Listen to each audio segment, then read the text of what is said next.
परमेश्वर के धन्य नाम की महिमा हो। प्रभात मनन के सत्र 2713 में आप सभी का बड़े प्रेम के साथ स्वागत करता हूं। आइए आज के मनन के लिए हम पढ़ते हैं प्रकाशित वाक्य अध्याय 1 पद 12 और 13। तब मैंने उससे जो मुझसे बोल रहा था देखने के लिए अपना मुंह फेरा और पीछे घूमकर मैंने सोने की 7 दीवटें देखी और उन दीवटों के बीच में मनुष्य के पुत्र सदृश एक पुरुष को देखा जो पांवों तक वस्त्र पहने और छाती पर सोने का पटुगा बांधे हुए था। कल के मनन के दरमियान मैं आपको ये बताया था कि 7 दीवटें जो यूहन्ना ने देखी पद 20 के अनुसार अध्याय 1 की 7 कलीसियाओं का प्रतिनिधित्व करती है। प्रभु यीशु अपना परिचय देने के लिए जब वह संसार में था अनेकों बार उपयोग किया गया एक प्रयोग है मनुष्य का पुत्र। सुसमाचारों में अनेकों बार प्रभु इस नाम से अपना परिचय देते हुए हम देखते हैं। ये प्रयोग काफी सैद्धांतिक महत्व का एक प्रयोग। The phrase son of man is of much doctrinal significance. मत्ती अध्याय 20 की 27-28 में प्रभु का एक प्रस्ताव को हम इस प्रकार देखते हैं, और जो तुम में प्रधान होना चाहे वो तुम्हारा दास बने जैसे कि मनुष्य का पुत्र। वो इसलिए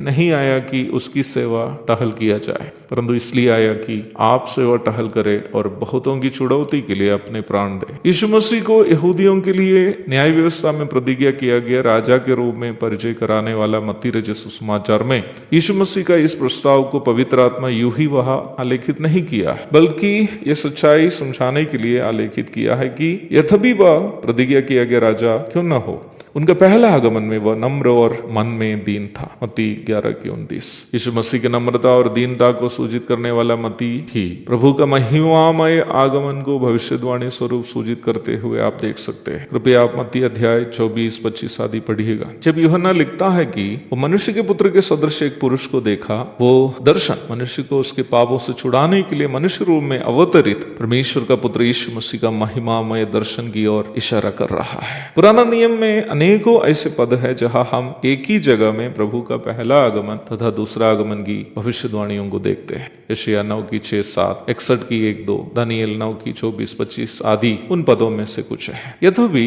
यूहन्ना भी जो देख रहा था दर्शन ही तो था देख रहा। यूहन्ना के दर्शनों को उन भविष्यवाणियों की जो पुराना नियम में है एक पूर्ति के रूप में समझ सकते हैं। मेरा कहने का तात्पर्य यह है कि विश्वासियों की सबसे बड़ी आशा है महिमावान यीशु मसीह को देखना। पहला यूहन्ना 3:2। भविष्य में होने वाली उस घटना को यूहन्ना ने यह दर्शन में देखा। हम विश्वासी जो अभी तक यीशु मसीह को शारीरिक रूप में दर्शन नहीं किए, इस भाग से ये निश्चितता प्राप्त कर सकते हैं कि हम भी अवश्य यीशु मसीह को आश्चर्य रूप में ही दर्शन करेंगे। यीशु मसीह को यूहन्ना ने 7 दीवटों के बीच में देखा, जो 7 दीवटें 7 कलीसिया को सूचित करते हैं। कलीसिया आज विश्वास की आंखों से यीशु मसीह का दर्शन करते हुए प्रभु की आराधना करती है। प्रकाशित वाक्य में हम उस तस्वीर भी देखते हैं उस दिन का जब कलीसिया अर्थात हम जितने उद्धार पाए अपनी आंखों से प्रभु को देखते हुए उनकी आराधना करेंगे। प्रकाशित वाक्य 22 की 3-4। वो दिन कितना धन्य होगा जब हम प्रभु के पद चरणों पर बैठकर अपनी आंखों से उस महिमावान प्रभु का दर्शन करते हुए उनकी आराधना करेंगे। एक और शुभ दिन की धन्य कामनाओं के साथ आज का मनन में समाप्त करता। प्रभु आप सबको आशीष दे।